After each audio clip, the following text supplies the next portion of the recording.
Hi all, learn with പുണ്യയിലെ പുതിയൊരു വീഡിയോയിലേക്ക് എല്ലാവർക്കും സ്വാഗതം. നമ്മൾ ഇന്ന് ഡിസ്കസ് ചെയ്യാൻ പോകുന്നത് ഓസ്കിയിൽ വന്നിരിക്കുന്ന പുതിയ അപ്ഡേറ്റ്സ് ആൻഡ് ചേഞ്ചസ് ആണ്. അപ്പോൾ ഇതുമായിട്ട് റിലേറ്റ് ചെയ്ത് ഒരുപാട് വാർത്തകൾ പ്രചരിക്കുന്നുണ്ട്. നമ്മളിനി ഫെയിൽ ആയാലും ആ സ്റ്റേഷൻ കിട്ടില്ല, അങ്ങനെയൊക്കെ ഒരുപാട് ഫോർവേഡ് മെസ്സേജസ് ഉണ്ട്. കുറേയൊക്കെ എനിക്കും കിട്ടി.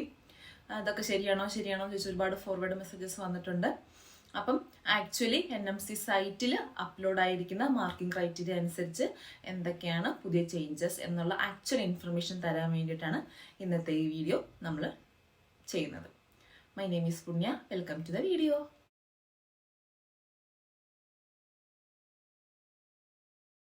അപ്പം ഞാൻ ഓൾറെഡി ഇൻട്രൊഡക്ഷനിൽ പറഞ്ഞ പോലെ ഓസ്കിയുടെ ചേഞ്ചസുമായിട്ട് ബന്ധപ്പെട്ട് ഒരുപാട് മെസ്സേജസ് ഒരുപാട് കാര്യങ്ങൾ ആൾക്കാരിൽ സ്പ്രെഡ് ആവുന്നുണ്ട്. അതിനകത്ത് കൂടുതലായിട്ടും എല്ലാവരും പറയുന്നത് ഓസ്കി ഫെയിൽ ആയാൽ പിന്നെ അതേ സ്റ്റേഷൻ കിട്ടില്ല അങ്ങനെയൊക്കെയാണ് കേട്ടോ. അപ്പം എന്താണെന്ന് വെച്ചാൽ അതിനെക്കുറിച്ചൊന്നും ഒഫീഷ്യലായിട്ടൊരു ഇൻഫർമേഷനും ഇല്ല. പിന്നെ NMCയുടെ സൈറ്റിൽ നിങ്ങൾക്കായാലും UK NMC OSCE new updates എന്ന് പറഞ്ഞ് പോയി കഴിഞ്ഞാൽ നിങ്ങൾക്കും ഗൂഗിൾ ക്രോമിൽ പോയി അങ്ങനെ ടൈപ്പ് ചെയ്ത് നോക്കിക്കഴിഞ്ഞാൽ കാണാവുന്നതാണ്. അവർ അപ്ഡേറ്റ് ചെയ്തിട്ടുണ്ട് പുതിയ ചേഞ്ചസ് എന്തൊക്കെയാണെന്നുള്ളത്. അപ്പോൾ പുതിയതായിട്ട് വന്ന ചേഞ്ചസ് ഇൻക്ലൂഡിങ് മാർക്കിംഗ് ക്രൈറ്റീരിയ ആണ് ഞാൻ ഇന്ന് കാണിക്കാൻ പോകുന്നത് എന്തൊക്കെയാണെന്ന് കേട്ടോ. അപ്പം അതിനെക്കുറിച്ചുള്ള ക്ലാരിഫിക്കേഷൻസ് ആണ്. എന്തെങ്കിലും ഡൗട്ട് നിങ്ങൾക്ക് ഇതിനകത്തുണ്ടെങ്കിൽ താഴെ കമൻറ്റ് ചെയ്ത് ചോദിക്കാവുന്നതാണ്.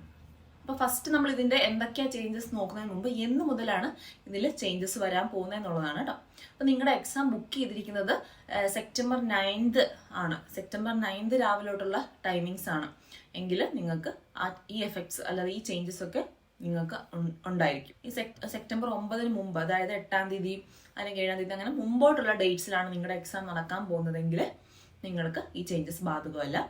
പഴയ ക്രൈറ്റീരിയ അല്ലെ പഴയ രീതി തന്നെ ചെയ്യാം. ടൈമിങ്ങും ഒക്കെ പഴയത് തന്നെ ആയിരിക്കും. 9-ാം തീയതി രാവിലെ തൊട്ട് എക്സാമിന് അപ്പിയർ ചെയ്യാൻ പോകുന്ന കാൻഡിഡേറ്റ്സിനാണ് ഇത് വരാൻ പോകുന്നത്, ഈ ചേഞ്ചസ് ഒക്കെ വരാൻ പോകുന്നത്. ആദ്യമായിട്ട് വന്ന ചേഞ്ചസ് എന്ന് പറഞ്ഞാൽ ഓസ്കി സ്റ്റേഷൻസിലെ ടൈമിങ്സ് ആണ്. കുറച്ച് ടൈമിങ്സ് ഒക്കെ അങ്ങോട്ടും ഇങ്ങോട്ടും ചേഞ്ച് ആക്കിയിട്ടുണ്ട്. അത് പോസിറ്റീവായിട്ടുള്ളൊരു ചേഞ്ച് ആണ്. അതായത് ടൈമിങ്സ് കുറച്ച് കൂട്ടി കിട്ടിയിട്ടുണ്ട് നമുക്ക്. അതിൽ ഫസ്റ്റ് വൺ വന്നിട്ട് ഫ്ലൂയിഡ് ബാലൻസിന്റെ ടൈമിംഗ് ആണ്. Timing increased from 12 minutes to 14 minutes. 12 നിന്ന് 14 മിനിറ്റ് ആക്കിയാണ് ടൈം ഇൻക്രീസ് ചെയ്തിട്ടുള്ളത് അല്ലേ. ഇപ്പോൾ ഫ്ലൂയിഡ് ബാലൻസ് ചെയ്യുന്നവർക്കെല്ലാം അറിയാം എന്ത് പാടാണ് നമുക്ക് കണക്ക് കൂട്ടണം. പ്ലസ് അവിടെ തന്നിരിക്കുന്ന കാൽക്കുലേറ്റർ അത്ര യൂസർ ഫ്രണ്ട്ലി ആയിട്ട് എനിക്ക് തോന്നുന്നില്ല. അല്ലാതെ നമ്മൾ കൂട്ടിയാണ് എഴുതുന്നത്. അപ്പോൾ അങ്ങനെയൊക്കെയുള്ള കുറേ പ്രശ്നങ്ങളുണ്ട്. പിന്നെ ഇതിൻ്റെ കവർ ടോട്ടൽ കൂട്ടി എഴുതണം, പിന്നെ ടോട്ടൽ ബാലൻസ് എഴുതണം, അങ്ങനെയൊക്കെ കുറേ സംഭവങ്ങൾ ചെയ്യാനുണ്ട് അല്ലേ. അപ്പോൾ അതുകൊണ്ട് 12 minutes എന്നുള്ള എക്സ്ട്രാ 2 minutes കൂടെ ആഡ് ചെയ്ത് 14 minutes ആക്കി നമുക്ക് ഇൻക്രീസ് ചെയ്തിട്ടുണ്ട്. ഒരു പോസിറ്റീവ് ചേഞ്ച് ആയിട്ടാണ് ഞാൻ കാണുന്നത്. അപ്പം അതുപോലെ തന്നെ നമ്മുടെ ഫ്ലൂയിഡ് ബാലൻസ് ഞാൻ വീഡിയോ ഇട്ടിട്ടുണ്ട് എങ്ങനെയാണ് ചെയ്യുന്നതെന്നുള്ളത്.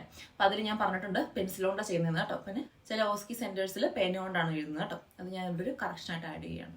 പിന്നുള്ളത് വളരെ സന്തോഷമുള്ളൊരു ടൈമിംഗ് ചേഞ്ച് ആണ് MSSU, അതായത് മിഡ് സ്ട്രീം യൂറിൻ അനാലിസിസ്. നമ്മുടെ ഓസ്കിയിലെ ഏറ്റവും പാടാന്ന് പറയപ്പെടുന്നതിൽ രണ്ടാമത്തെ പ്രൊസീജിയറാണ് mid stream urine analysis. 8 minute കൊണ്ടാണ് ഇത്രയും നാളും കാൻഡിഡേറ്റ്സ് അത് ചെയ്തുകൊണ്ടിരുന്നത്. ഭയങ്കര പാടാണ് അല്ലേ.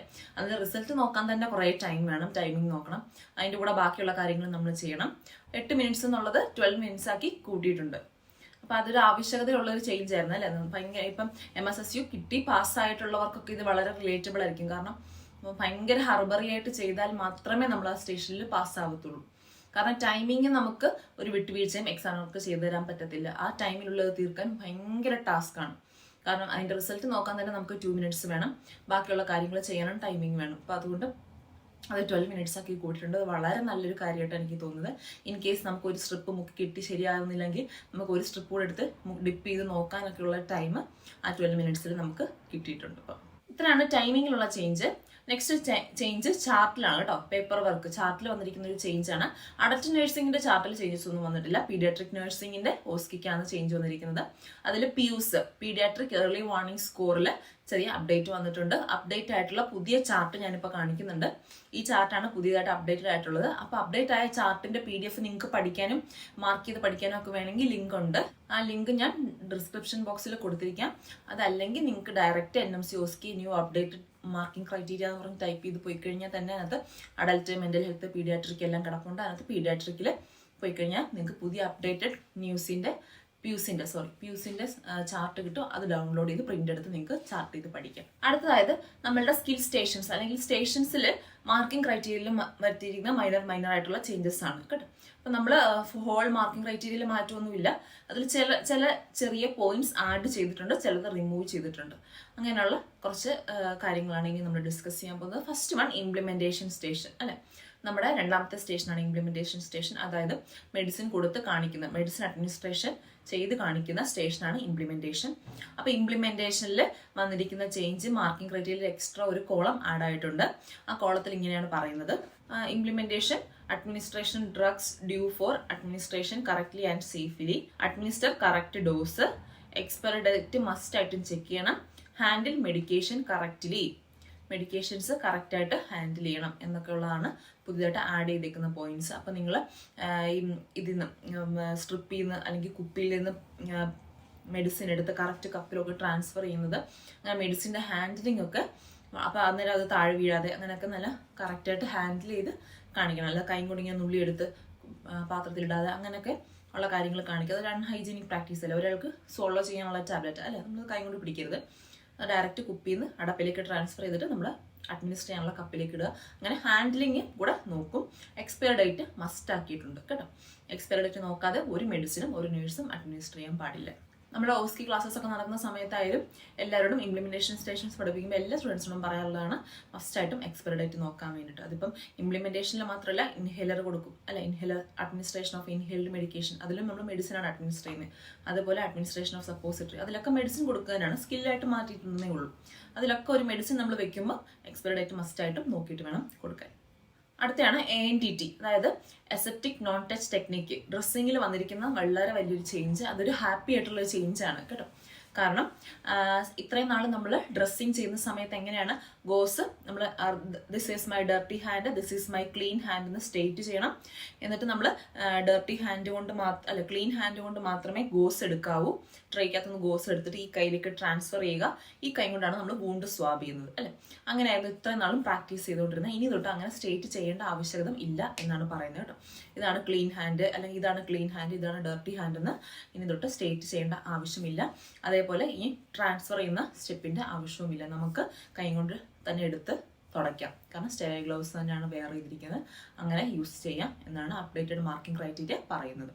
അപ്പോൾ ഒരുപാട് സ്റ്റുഡൻസ് എനിക്ക് അറിയാം ഫെയിൽ ആയിട്ടുണ്ട്. ഹാൻഡ് ക്രോസ് ചെയ്തു, അല്ലെങ്കിൽ ഹാൻഡ് ടച്ച് ചെയ്തു, അല്ലെങ്കിൽ ഈ കൈ കൊണ്ട് എടുത്തിട്ട് അറിയാതെ ഈ കൈ കൊണ്ട് തന്നെ പോയി തുടച്ചു എന്നൊക്കെ പറഞ്ഞിട്ട് ഫെയിലായിപ്പോയി എന്നൊക്കെ പറഞ്ഞ് ഫെയിലായിപ്പോയ ഒരുപാട് സ്റ്റുഡൻസിന്റെ കാര്യങ്ങളുണ്ട് അല്ലെ.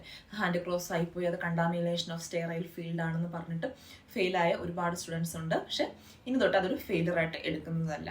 ഇനി അതിൻ്റെ ആവശ്യകതയിൽ നിങ്ങൾക്ക് സ്വന്തമായിട്ട് ഒരു കൈ തന്നെ യൂസ് ചെയ്ത് തുടയ്ക്കാവുന്നതാണ് ഡ്രസ്സിങ്. നെക്സ്റ്റ് ബവൽ അസസ്മെന്റിന്റെ സ്റ്റേഷനാണ്.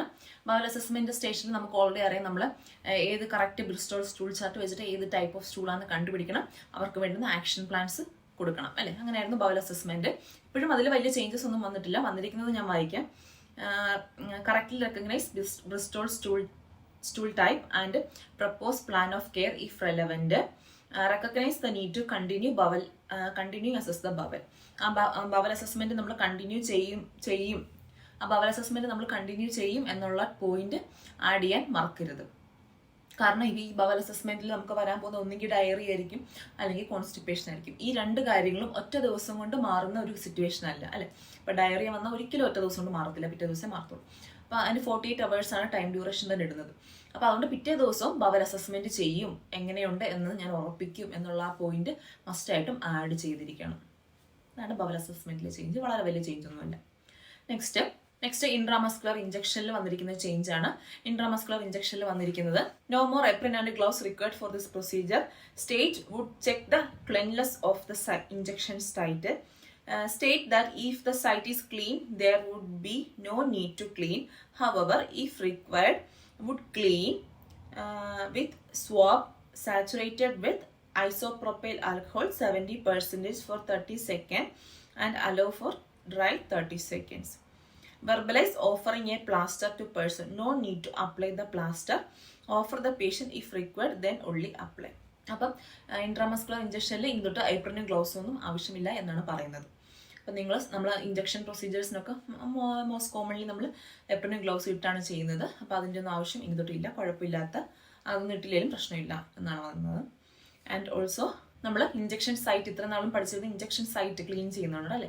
ഇഞ്ചക്ഷൻ ചെയ്യുന്നതിന് മുമ്പ് 30 സെക്കൻഡ് സ്വാബ് വെച്ച് തുടയ്ക്കും, എന്നിട്ട് 30 സെക്കൻഡ് അത് ഡ്രൈ ചെയ്യും, എന്നിട്ടേ നമ്മൾ നീഡിൽ വെച്ച് പ്രിക്ക് ചെയ്യത്തുള്ളായിരുന്നു. അപ്പോൾ ഈ തൊട്ട് ഇഞ്ചക്ഷൻ സൈറ്റിന്റെ ക്ലീനിങ് ആവശ്യമില്ല, നിങ്ങൾ വെർബലൈസ് ചെയ്താൽ മതി ഇഞ്ചക്ഷൻ സൈറ്റ് ക്ലീൻ ആണോ അല്ലയോ എന്നുള്ളത് കേട്ടോ. അപ്പോൾ മോസ്റ്റ് ഓഫ് ദി ടൈം നമ്മൾ മാനിക്വലിലാണ് ഇഞ്ചക്ഷൻ പെർഫോം ചെയ്യുന്നത്. മാനിക്വൽ എന്തായാലും ക്ലീൻ ആയിരിക്കും. അപ്പോൾ നിങ്ങൾക്ക് injection site look clean, so I'm proceeding എന്ന് പറഞ്ഞ് നിങ്ങൾക്ക് പ്രൊസീഡ് ചെയ്യേണ്ട ആവശ്യമേ ഉള്ളൂ കേട്ടോ. അപ്പം in case injection site clean അല്ലെങ്കിൽ നിങ്ങൾക്ക് തുടയ്ക്കാം. ഈ ആൽക്കഹോൾ സ്വാബ് വെച്ചിട്ട് 30 സെക്കൻഡ് തുടയ്ക്കുകയും 30 സെക്കൻഡ് ഡ്രൈ ചെയ്യുകയും ചെയ്യാം എന്നാണ് പറയുന്നത് കേട്ടോ. പിന്നെ പ്ലാസ്റ്ററിൻ്റെ ആപ്ലിക്കേഷൻ, നമ്മൾ ഇഞ്ചക്ഷൻ ചെയ്തതിന് ശേഷം പ്ലാസ്റ്റർ ഒട്ടിച്ച് വെക്കേണ്ട കാര്യം ഇല്ല. പ്ലാസ്റ്റർ ഒട്ടിച്ചില്ലെങ്കിലും കുഴപ്പമില്ല. കാരണം ഇൻട്രാമസ്കുലർ ഇഞ്ചക്ഷൻ്റെ പ്രത്യേകത എന്താ, നമ്മൾ മസിലിലേക്കാണ് ഇഞ്ചക്ഷൻ കൊടുക്കുന്നത് അല്ലേ. നമ്മൾ ബ്ലഡ് വരുന്നുണ്ടോ എന്ന് പുറമോട്ട് നോക്കും, ബ്ലഡ് വരാൻ ചാൻസ് ഇല്ല. മോസ്റ്റ് ഓഫ് ദ ഇൻട്രാമസ്കുലർ ഇഞ്ചക്ഷന് ബ്ലഡ് ഓസിങ് ഒന്നും വരാൻ ചാൻസ് ഇല്ല. അപ്പോൾ അതുകൊണ്ട് തന്നെ പ്ലാസ്റ്റർ കൊടുക്കുന്നുണ്ട് എന്ന് വെർബലൈസ് ചെയ്താൽ മതി, അല്ലെങ്കിൽ ഓഫർ ചെയ്താൽ മതി. പ്ലാസ്റ്റർ ആവശ്യമുണ്ടോ എന്ന് ഓഫർ ചെയ്താൽ മതി. നിങ്ങൾ പ്ലാസ്റ്റർ വെച്ച് ഒട്ടിച്ച് വെക്കേണ്ട കാര്യമൊന്നും ഇൻട്രാമസ്കുലർ ഇഞ്ചക്ഷനിൽ എന്തൊട്ട് ഇല്ല. നെക്സ്റ്റ് IV ഫ്ലഷ് ആണ്. IV flush in cannula.